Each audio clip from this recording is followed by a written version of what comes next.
தியா பிள்ளைக்கு பிரியாணி சொன்னா சவுண்டே வராது. எப்படா இருக்கு தங்க பிள்ளைகளா? நல்லா இருக்கா? அள்ளி தின்னுங்கப்பா. என்ன லெக் பீஸ் எல்லாம் ஒதுக்கிட்டே உங்களுக்கு பிடிக்கும் தானே வாங்கிட்டு வந்தா அப்பா. திம்பிலாங்க எடுத்து தின்னு காட்டுங்க அப்பாவுக்கு.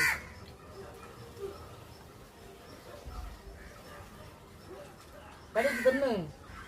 இப்படித்தான் நிக்கணும் தின்னு. அவங்க 2 பேருக்கு ரொம்ப பிடிக்கும் தான் அப்பா வாங்கிட்டு வந்தேன் இன்னைக்கு.